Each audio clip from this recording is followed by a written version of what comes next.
Hai guys, jadi di sini saya akan mempresentasikan tentang algoritma pencarian atau searching. Jadi sebelumnya saya izin untuk memperkenalkan diri terlebih dahulu. Perkenalkan, nama saya Nimade Rahayu Satyanurani dari kelas DK225 dengan NIM 2200500069. Nah, jadi daftar isi dari presentasi saya kali ini, yang pertama ada pengertian, yang kedua ada sequential search, yang ketiga ada binary search, yang terakhir adalah interpolation search. Nah, jadi kita mulai dari pengertiannya. Searching merupakan pencarian data dengan cara menelusuri data-data tersebut. Jadi, algoritma pencarian adalah suatu algoritma di mana sebuah data akan dicari dalam sekumpulan data yang sudah terurut ataupun yang belum terurut.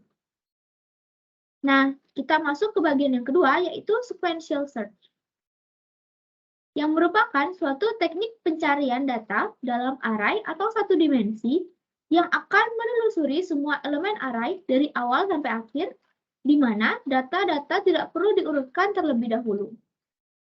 Nah, jadi prinsip dalam sequential search ini adalah data yang ada itu dibandingkan satu persatu secara berurutan dengan yang dicari sampai data tersebut ditemukan atau tidak ditemukan.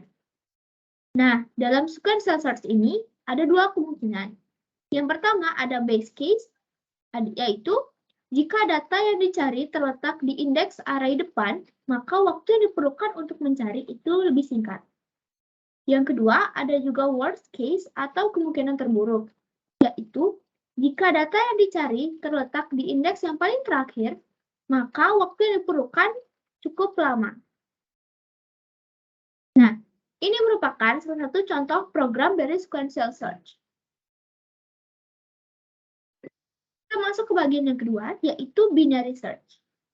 Merupakan metode untuk mencari data dengan cara eliminasi biner secara berulang untuk mencari nilai yang sesuai dengan data yang diinginkan. Nah, prinsip dari binary search ini adalah yang pertama, mula-mula diambil posisi awal 0 dan posisi akhir itu n-1. Kemudian dicari posisi data tengah dengan rumus posisi awal ditambah posisi akhir dibagi 2. Kemudian data yang dicari dibandingkan dengan data tengah. Jika lebih kecil, proses dilakukan kembali tetapi proses akhir dianggap sama dengan posisi tengah -1. Jika lebih besar, proses dilakukan kembali tetapi dengan posisi awal dianggap sama dengan posisi tengah, yaitu +1. Nah, jika data sama, maka berarti data telah ditemukan. Di sini ada contoh dari binary search. Misalnya, data yang kita cari adalah 17. Di sini kita menggunakan A, T, dan juga R. Jadi A itu untuk awal, T itu untuk tengah, dan R itu untuk akhir. Jadi untuk awal itu di sini ada dengan indeks 0 ya, dengan nilai 3. Untuk tengah itu ada indeks 4 dengan nilai 15. Ada nilai akhir yaitu dengan indeks 8 dengan nilai 35. Nah, jadi karena data yang kita cari adalah 17, 17 itu lebih besar daripada 15. Maka untuk data awal itu data tengahnya kita tambah 1. Nah, jadinya data awal itu di indeks 5 dengan nilai 17, data tengah itu di indeks 6 dengan nilai 23, data akhir itu di indeks 8 dengan nilai 35. Nah, karena 17 itu lebih kecil daripada 23, maka untuk data akhir, yaitu data tengahnya dikurangi 1. Maka kita mendapatkan di indeks 5 dengan nilai 17. Nah, karena data yang kita cari adalah 17, maka data tersebut telah ditemukan dan proses pun berhenti.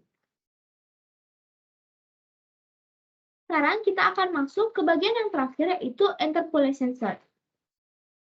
Merupakan suatu algoritma pencarian yang lebih efisien daripada metode lainnya, karena algoritma ini tidak perlu menjelajah setiap elemen dari data yang ada. Teknik ini menemukan item dengan memperkirakan seberapa jauh kemungkinan item berada pada posisi saat itu dan pencarian berikutnya.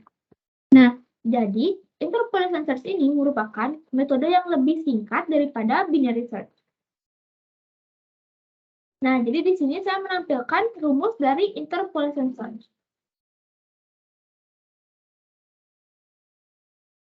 Baik, sekian dari presentasi saya hari ini. Jika ada salah kata atau mungkin ada kalimat yang susah dimengerti, mohon dimaafkan. Terima kasih.